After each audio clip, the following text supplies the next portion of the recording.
Good morning. Happy Monday. Really cool to have you here. Today, I am so looking forward to your class presentations, and that'll be the only thing we do today. How it'll work is on the chalkboard behind the computer. I'll have a thing that says just class presentation order with a bunch of numbers in it. And you can sign up to be close to the beginning, like 1, 2, 3, 4. You can sign up to be in the middle. You can even sign up to be at the very end. Whatever you want to do is totally cool. And we'll follow that. And it should be pretty chill. You can use the computer that's in the classroom and stuff. But again, you don't have to use a computer at all. You can just get up and talk about your things with note cards or something. Fantastic. You'll turn in the class presentation paper. When you're there, you'll turn in the calorimetry lab. We won't have a lab afterwards. Problem set 6 is not due today. And finally, Thanksgiving, we'll close the Mount Hood campus Wednesday through Friday. So we won't have a lecture, no office hours, no labs, stuff like that. Pretty cool. Any questions, that kind of stuff? All right.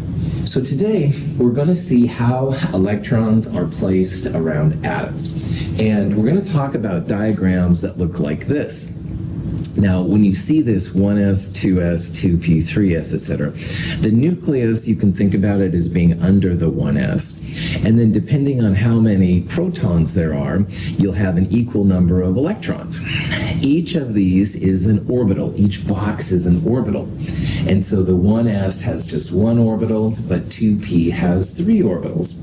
And all of these things stem from the NL, M sub L rules that we looked at. So N is the number in front. So 1, 2, 3, 4, those are the N values. SPDF refers to the L value number. So L of 0 is an S, L of 1 is a P. And the reason that there are 3 versus 1 or 5 or even 7 has to do with the L value. Because M sub L, which tells you how many boxes to put up, M sub L goes from minus L to plus L. So if L is 0 in an S, M sub L is only going to be 0, 1 box. But on the other hand, here where L equals 1, the p orbitals, L is 1 means M sub L goes minus at 1 to plus 1. Minus 1, 0, plus 1, 3 values of M sub L, 3 orbitals, and 5 orbitals and 7 orbitals. Then finally, the scientists realized that the energy of the orbitals depends on N and L. So that's why 1s, 2s first, 2p, but then, for example, 3d sneaks in before 4p, and 4s sneaks in before 3d. So one of the things today I'm going to do is I'm going to show you 3 different ways that you can learn / memorize / put on your cheat sheet how to put electrons in orbitals, all right? And one way is just memorizing it, all right? So 1s, 2s, 2p, 3s, 3p, 4s, 3d, 4p, 5s, etc., etc. And a lot of people do that, and that's cool. S's hold up to 2 electrons, P's hold up to 6 electrons, D's hold up to 10, stuff like that. Now on Friday, I showed you this thing up here. This is an Aufbau diagram, and they're easy to create. You start with 1s, just have all s's, so 1s, 2s, 3s, 4s. Then you go over 1 for p, so there's no 1p, but there's a 2p, 3p, 4p, etc., 3d. And then you draw these diagonal lines, which represent the n plus L value for them. So 2p gets filled in before 3s, and then you go down here to go to 3p, 4s, 3d, etc., etc. And you can also read the periodic table, and I'll talk about that on the next slide right here. But what we're doing is literally putting electrons around the atoms in the way they go, all right? So the first one to get filled in is always 1s. On this diagram, looks like the last one to get filled in would be 6p. It's kind of exciting for chemists. Any questions on that? Okay. Okay. Now, you can also, like I said, read the periodic table, and that's a legit way to do things too. So one of the things we talked about, I think on Friday, but I can't remember my own name at this point, the left two hand columns are the S block. So 1s is, if you have to put helium over here for this one, 1s, 2s, 3s, etc. goes down like that. The right six hand columns are the P block. So 2p, 3p, 4p. The numbers for S and P correspond really well with the row number. So Rin says, wow, what's the last electron right here in francium? Good question. Well, I don't know off the top of my head, but it's the 7th period, and these two columns with helium over here are S block. That's going to be a 7s1 electron. All right, so that's what I mean when you can read the periodic table. And antimony over here, Sb, is in the 5th period, and this is the P block, so this is going to be a 5p electron in the outermost one. The only weird thing about reading the periodic table is you have to realize that the Ds are the period number -1. So scantium begins not 4D, which is these guys right here, but it's actually 4 - 1, 3D. And the reason for that is if you look at the Aufbau diagram, 3D gets filled in after 4S but before 4P. So you have to mentally realize that the Ds are the period number -1. The Fs, which are lanthanides and actinides at the bottom, it's period number -2. So for example, lanthanum right there is number 57. Technically it starts right there. It is technically the 6th period, but 6 - 2, lanthanum, you begin filling in the 4F. So you can pick any of these ways you want to, all right? Just memorize 1s2, 2s2, 2p6, 3s2, 3p6, etc., etc.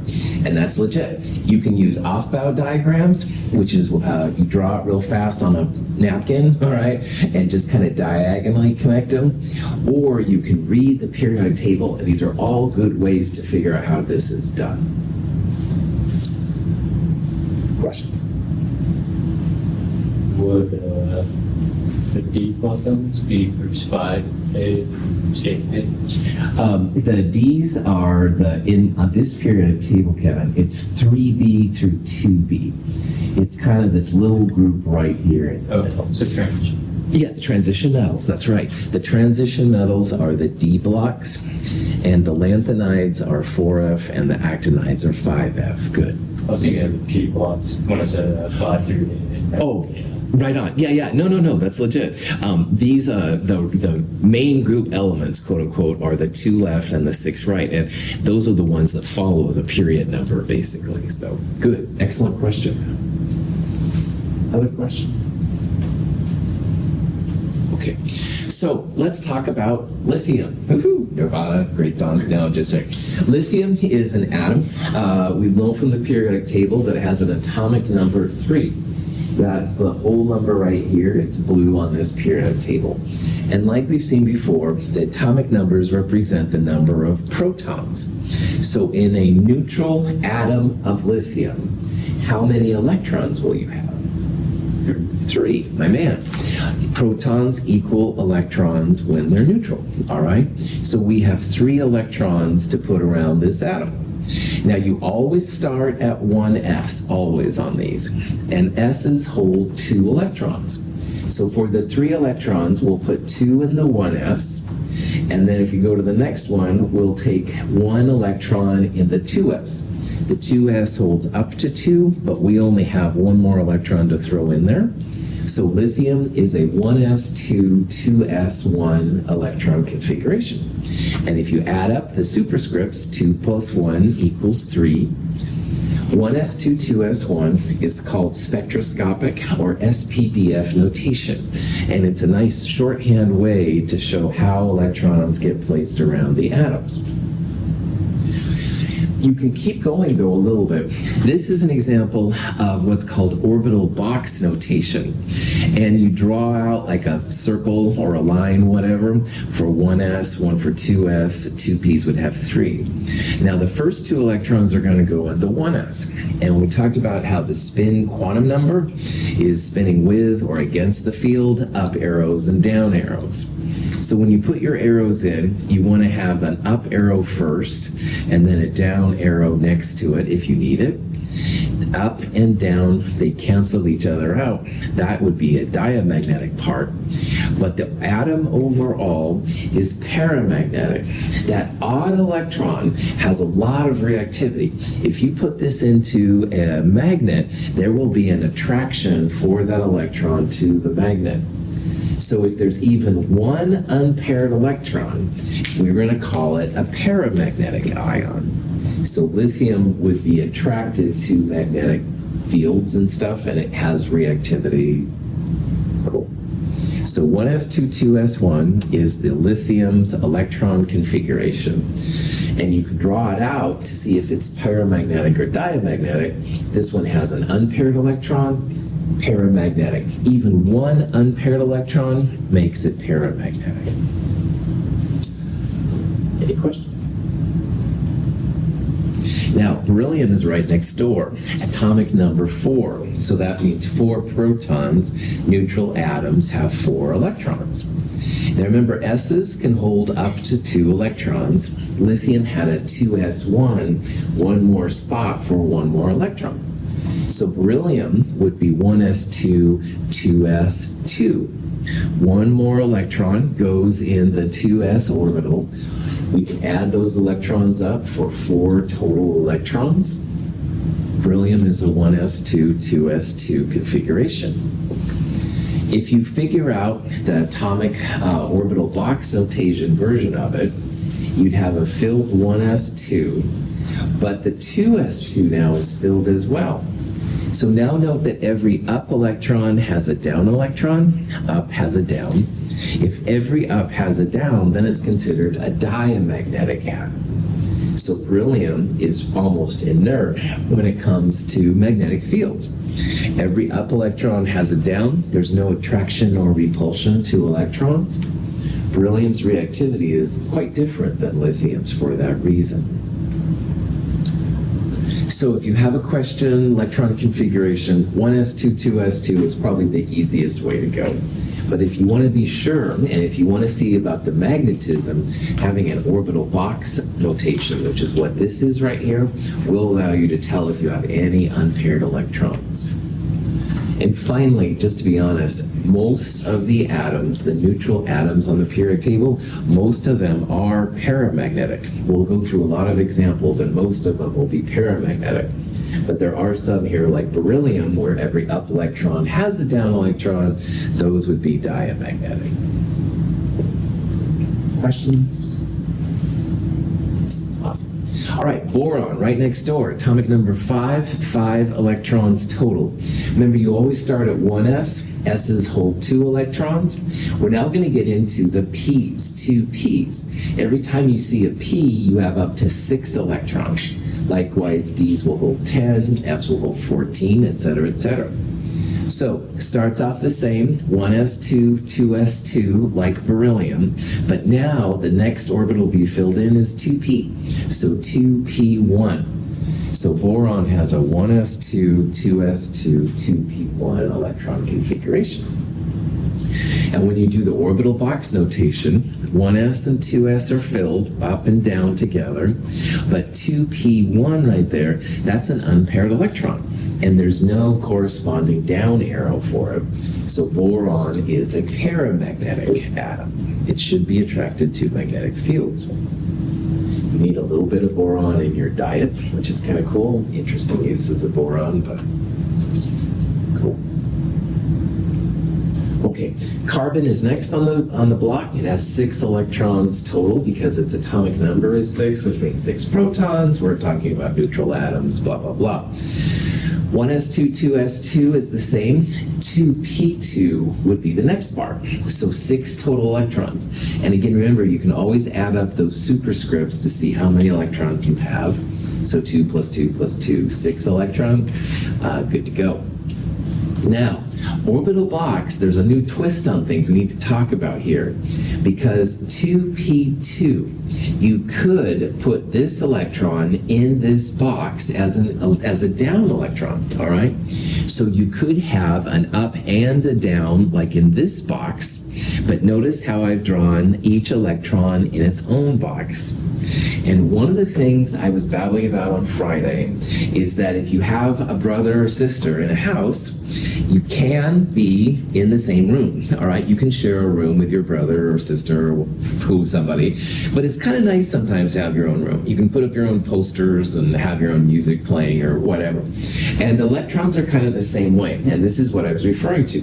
Electrons want to be in their own orbital if it's at all possible. And if you can't, that's when you start pairing them up. Now, energetically, putting two negative electrons next to each other, that's going to take some energy because electrons want to repel. They don't want to be next to each other. So what we see in nature is that each electron gets its own orbital first, and you only start pairing up when there's no more room, when you have to start sharing a room, if you will. The fancy version of what I just said is called Hund's rule, after this guy Hund, all right? And he did some work and stuff and saw that, yeah, you want to keep electrons in their own orbital when possible and only start pairing them up if there's no more room. It takes a little bit of energy to flip an up to a down, but it takes more energy to put two electrons together, all right? So that's why they try to keep them separate whenever possible. So. Any questions? Fine. So nitrogen has 7 total electrons, 1s2, 2s2, 2p3, all right? So one more electron than carbon does. When you put the electrons in, each electron gets its own orbital, all right? So nitrogen is definitely paramagnetic. You wouldn't want to draw an up and a down in the same box and then have just one left over. Each electron gets its own box whenever possible. This is considered to be more paramagnetic than the other atoms we've seen. 3 unpaired electrons makes nitrogen more paramagnetic than something with only 1 electron or 2 unpaired electrons. So nitrogen is pretty paramagnetic by itself.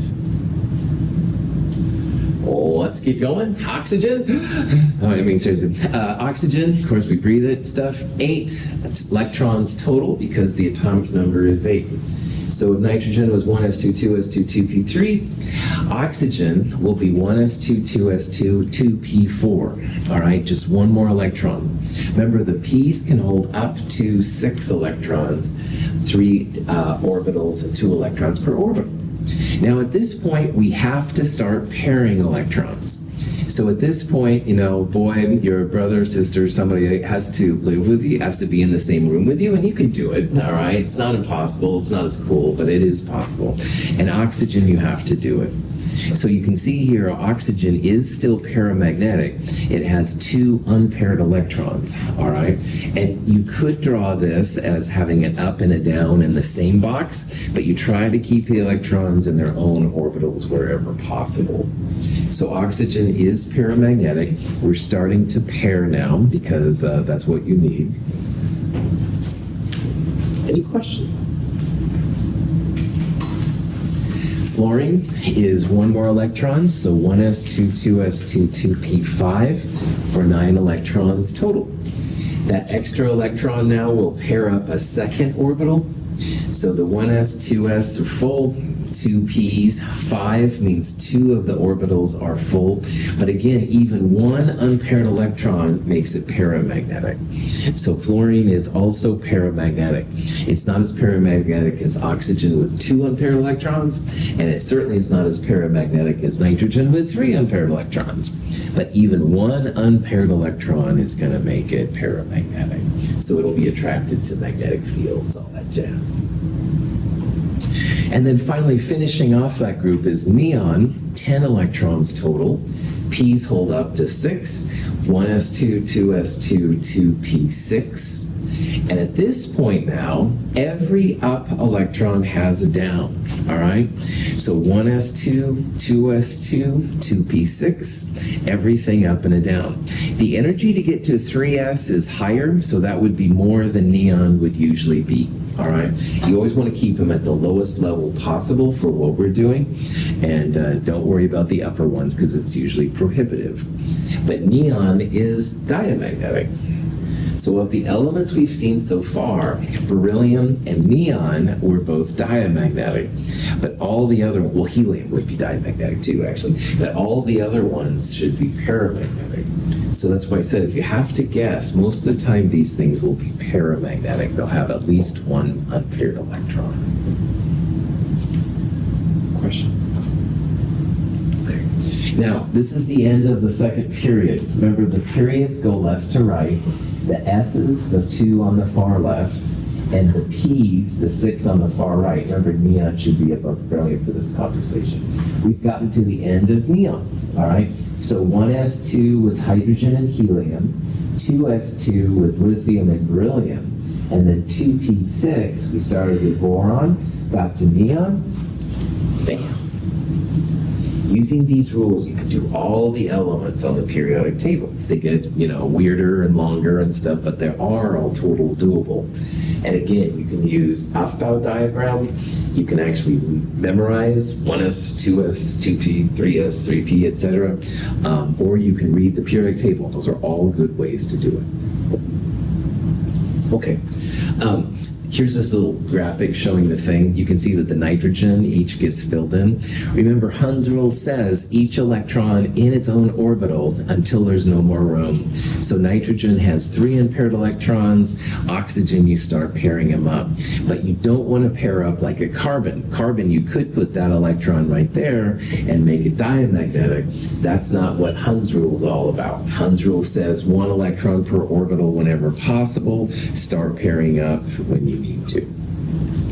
That's also then why most things are paramagnetic, all right? Because most of the time there'll be at least 1 unpaired electron running around. Now, keep going. Sodium is 11 electrons because it has 11 protons. If you look on the Aufbau diagram, we went through 1s, we then went through 2s, we went through 2p, and the next one here, 3s. So this one's going to have a 3s1 electron. Now, saying out over and over, 1s2, 2s2, 2p6, 3s1 gets to be kind of a drag. So what sometimes people will do is they use what's called noble gas notation, and you are always welcome to do this if you want. Neon, like most of the noble gases, is very inert, doesn't react. And 1s2, 2s2, 2p6 is the neon core. So sodium has a neon core plus 1 extra electron plus the 3s1. So you can also write the sodium as neon in square brackets, don't use regular parentheses, square brackets, 3s1. And this is called noble gas notation. And as these elements get longer and longer and longer, noble gas begins to get really helpful. You always go backwards to the most nearest noble gas. So for example, bromine is right next door to krypton. Can't use krypton though, you have to go backwards. So for bromine, you'd go backwards to argon. All right, you can't go forwards, you can only go backwards. But it can be a time saver and you're welcome to use it if you want to, so. Another interesting thing is that all of the group 1A alkali metals are going to have some kind of noble gas core NS1 configuration. Now, hydrogen, we saw on Friday, hydrogen was just 1s1. That was its configuration. So the 1 is the period, and it had 1 electron. Lithium, which we saw today, was 1s2, 2s1. So if you go backwards from lithium to helium, lithium has a helium core 2, the period number S1. And sodium here, if you go backwards to neon, has a neon core 3s1. Potassium below it, you go backwards to argon, put AR in square brackets 4s1. Franklinum down here, if you go backwards to radon, it would have a radon core 7s1, et cetera, et cetera. And that similarity in electrons is why group 1A metals react very similarly to each other. They're all really reactive with water. They do some interesting kind of things. They're really ready to get rid of that electron. They have a similar electron configurations. And that's why in chemistry, the groups up and down are much more important in terms of reactivity patterns than the periods, all right? Because periods left to right, you'll have different numbers of electrons, different reactivities. But man, those groups up and down, it's where it's at. Questions? Aluminum, I'm going to skip magnesium. Aluminum is 13 electrons. So we go 1s2, 2s2, 2p6, that's neon, the neon core. 3s2 gets us to the end of the n plus l equals 3 line. And the next one is 3p, so 3p1. So aluminum is neon 3s2, 3p1. If you do the orbital box notation, 1s2, 2s2, 2p6, 3s2, 3p1. So this one electron that has an up without a down makes it paramagnetic. All of the group 3A elements have some kind of noble gas core, NS2 and P1. Now, some of them will have the Ds. We'll talk about that here in a little bit. But we saw, for example, how boron was 1s2, 2s2, 2p1, or helium 2s2, 2p1, because boron's in the second period. Aluminum in the third period would be neon core 3s2, 3p1.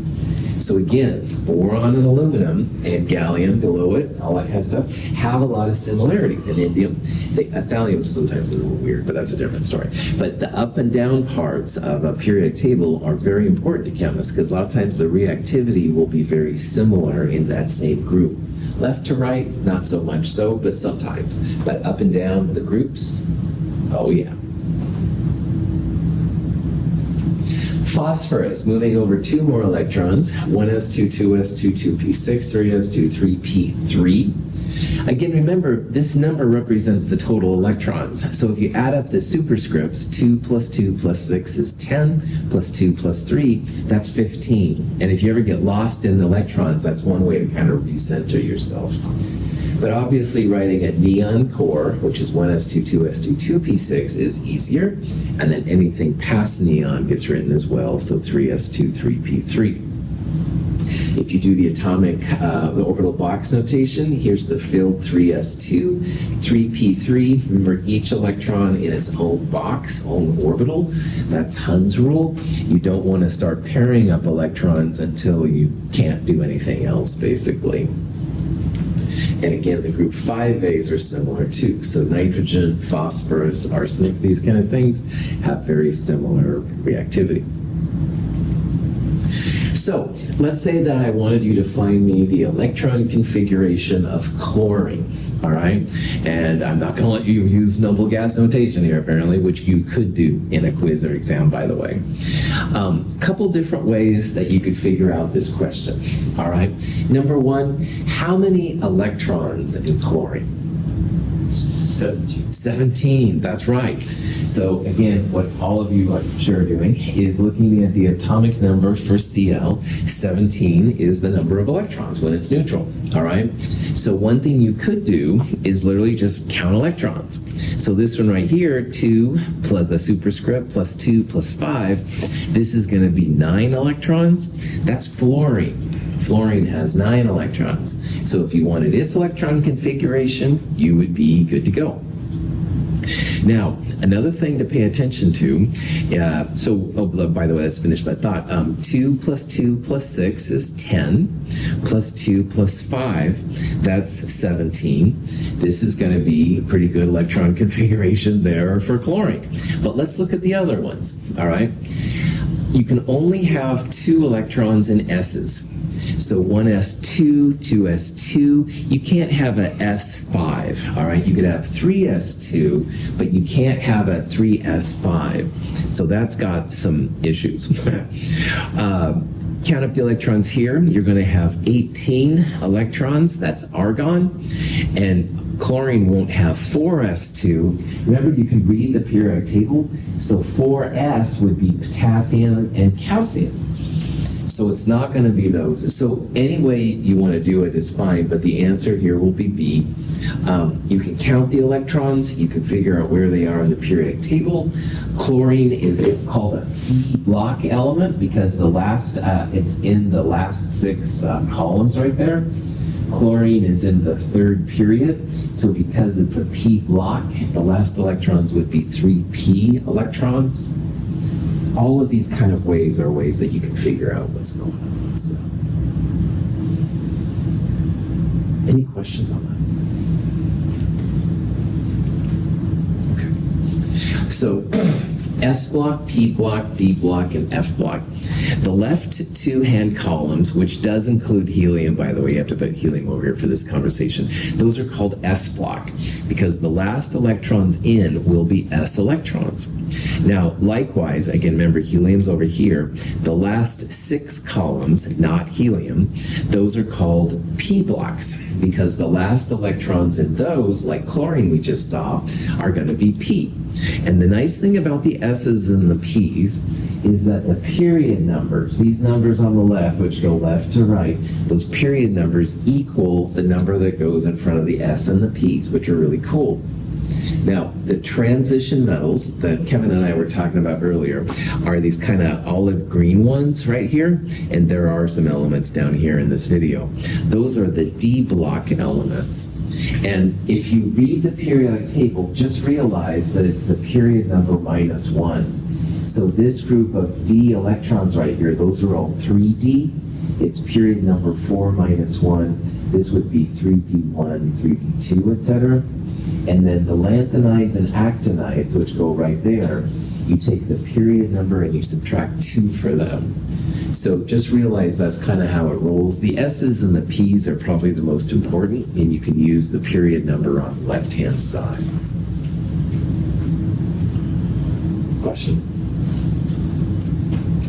All right, so the transition metals always have some kind of noble gas core.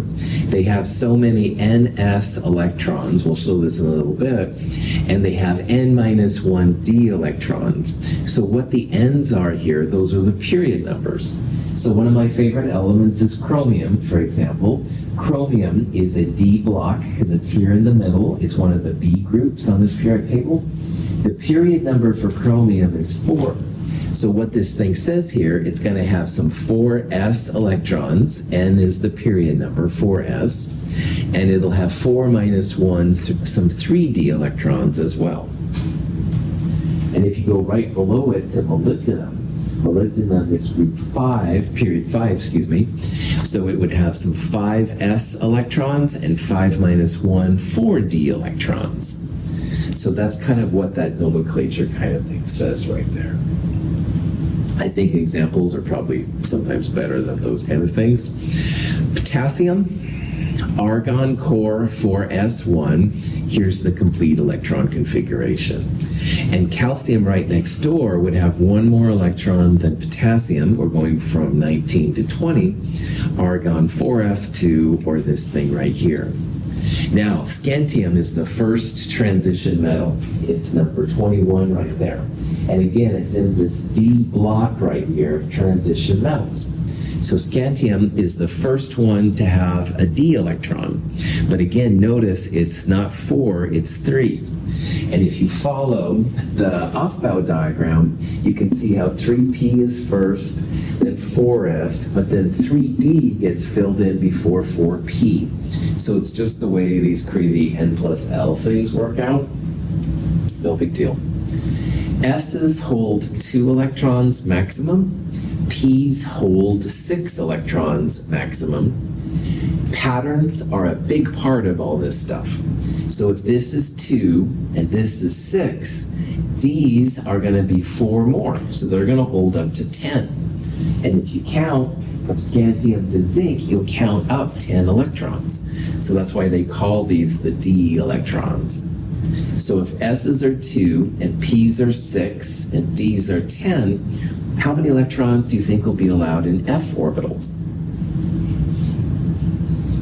14. I heard somebody say it and stuff like that. Yeah, you're adding 4 at each time. So 2 plus 4, 6. 6 plus 4, 10. 10 plus 4, 14. 14 plus 4. When we get to those G's, gonna be 18 electrons. We haven't gotten to G's yet, but we are really close as scientists. Hey, getting too excited. All right, titanium, right next door, has 1 more electron than scantium, so it would be a 3d2, but again, everything else is the same right there. Vanadium, 1 more electron than titanium, would be a 3d3.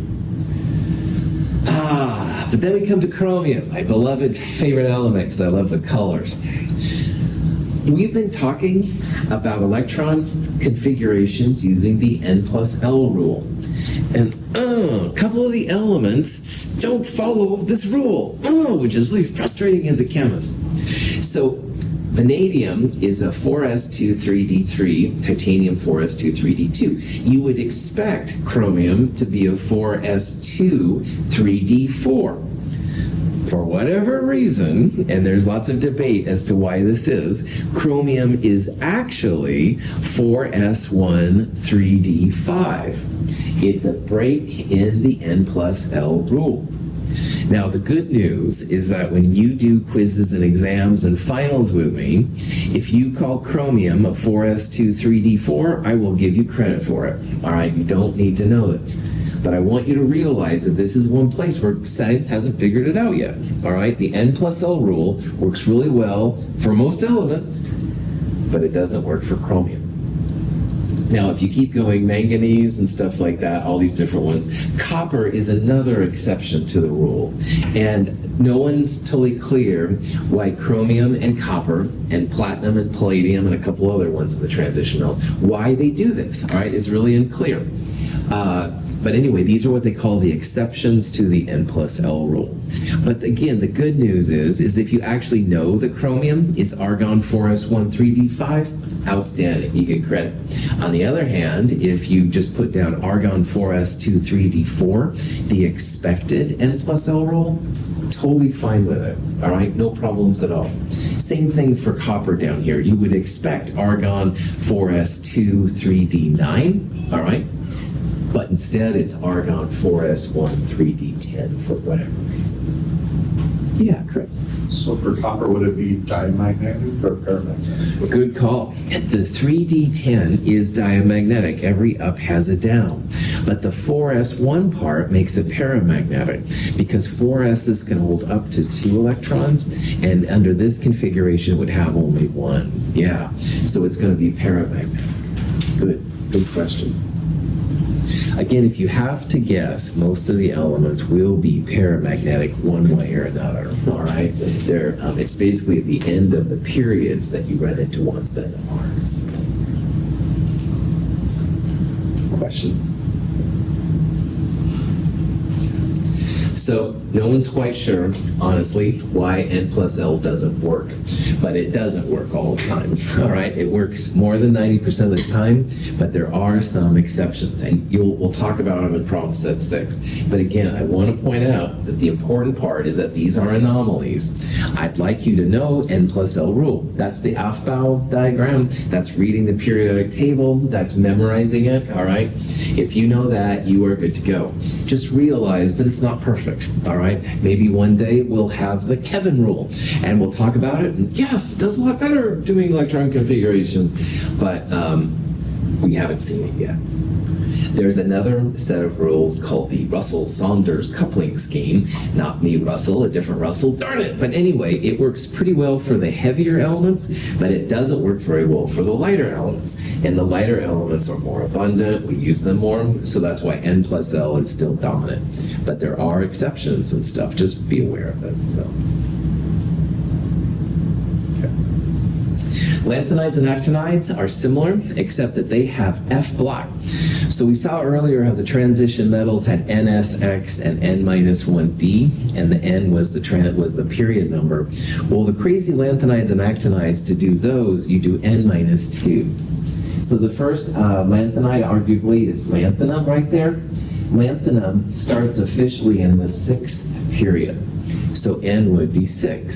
So that means it has 6sx, so many 6s electrons. It has 6 minus 1, 5d electrons. And 6 minus 2, it'll have 4d electrons. So here's just a couple of examples from cerium and uranium. Cerium is a lanthanide. Uranium, right below it, is an actinide. And it's all stuff you can do. Notice the exceptions here to the N plus L rule, all right? You would expect 6s2, 4f2 for cerium, and it's actually 6s2, 5d1, 4f1. Same thing for uranium. So again, this N plus L rule has some work to be done on it, all right? But it's okay. You can give me either answer, totally fine with it. I like to point this out because it shows that not everything in chemistry is known, all right? There's a lot of stuff which is still a work in progress, all right? That can be frustrating if you're a student. Why don't they know this, all right? Why are you teaching me this? And I understand that completely. On the other hand, I hope it's seen as kind of exciting because you could contribute one day to a field like this, chemistry, physics, biology, whatever, and you'd have your own contributions because there's a lot of things left to be figured out. That's why it's so crazy that Lord Kelvin and his clouds and stuff, he thought everything in physics was now ridiculous. All right? Lots of work left to be done. You could absolutely contribute really cool things to science. That's what I'm trying to say. All right, I'm off my high horse. Questions? So again, here's different ways that you can use to fill it in. This is a type of diagram, 1s, 2s, 2p, 3s, 3p, 4s, 3d, 4p, etc. like that.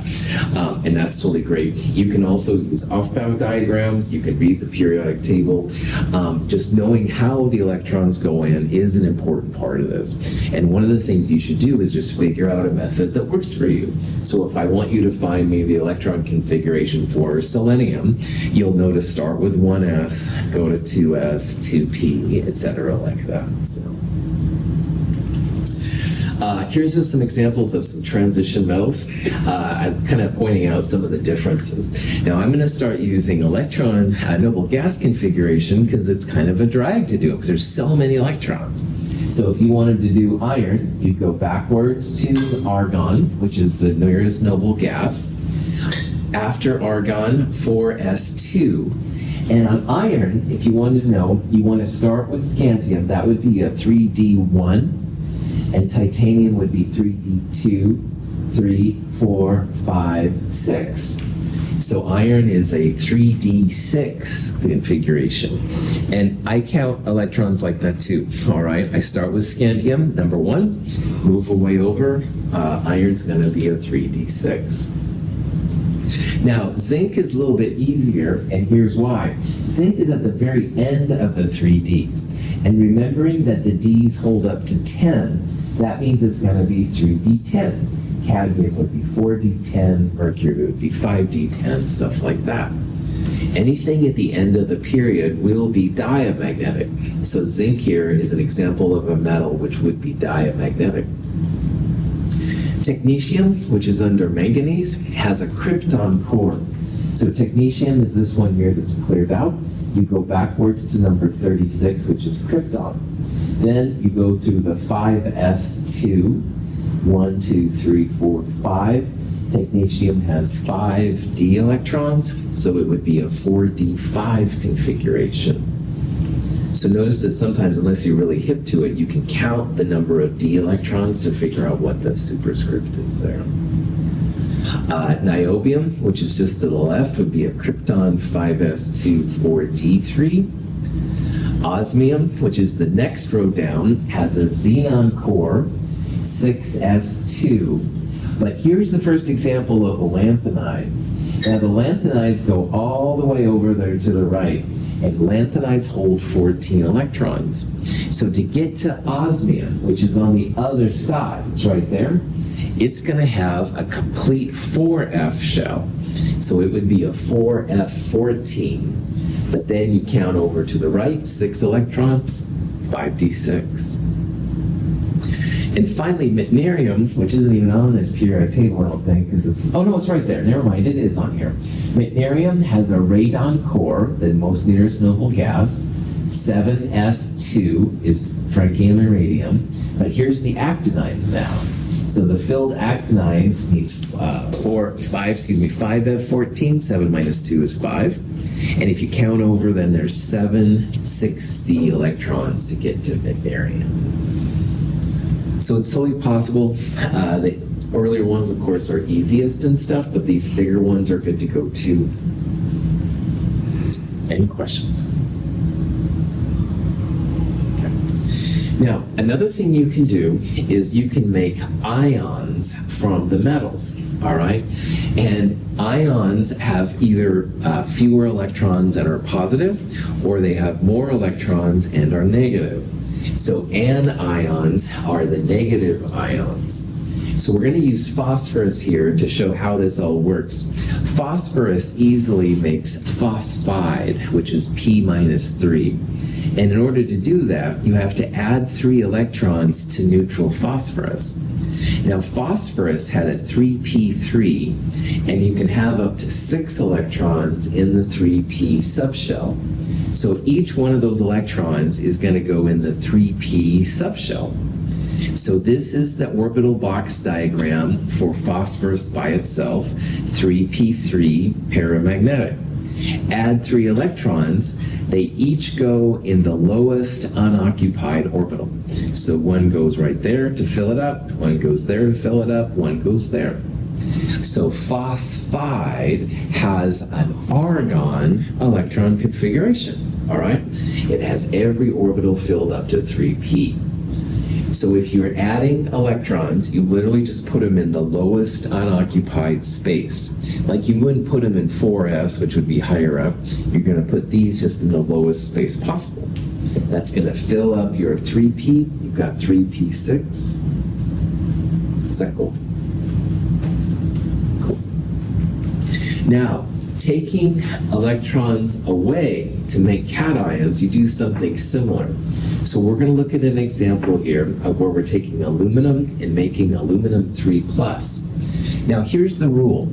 You take it from the highest N first, and if there's a tie, highest N plus L. And there's going to be implications for that. It's basically, most of the time, last electrons in are the first electrons out. So this is neutral aluminum, 1s2, 2s2, 2p6, 3s2, 3p1. Highest N means we're going to take it from N equals 3 orbitals before we take it from N equals 2 or N equals 1, all right? But notice here there's a tie because both 3p and 3s are N equals 3. In this case, we'll start with the highest N plus L, which means the last electrons in are the first electrons out. We're going to take 3p1L first, and then we'll take out the 3s electrons after that. So aluminum plus 3, 1s2, 2s2, 2p6, neon electron core is what it ends up with. So notice that phosphide ended up with argon's core, and aluminum 3+ here ended up with a neon core. And a lot of these ions are going to end up with some kind of noble gas electron configuration. Those are usually a little bit more stable than the individual pieces that they come from. Okay, so here's a question you might see. Here's an electron configuration, 1s2, 2s2, 2p6. And which of these atoms or ions does it represent, or is it all of them? Well, sodium, as we saw earlier, 1s2, 2s2, 2p6, 3s1 is neutral sodium, all the electrons. So we want to make sodium plus 1. Does that mean we add an electron or take away an electron? Take away, my man. Highest N comes out before lower N's. 3 is higher than 2 and 1. So we would take that electron out to make sodium plus 1. So sodium plus 1 has a 1s2, 2s2, 2p6 core.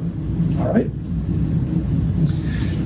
So notice what I did. I started with the neutral atom, and then I added or subtracted atoms from there. So oxygen's neutral atom, 1s2, 2s2, 2p4. But I don't want oxygen, I want oxide. So if we take away electrons to make positive, you can imagine we're going to add electrons to make something negative. And we're going to add 2 electrons here to make oxide. How many electrons can fit in the 2p subshell?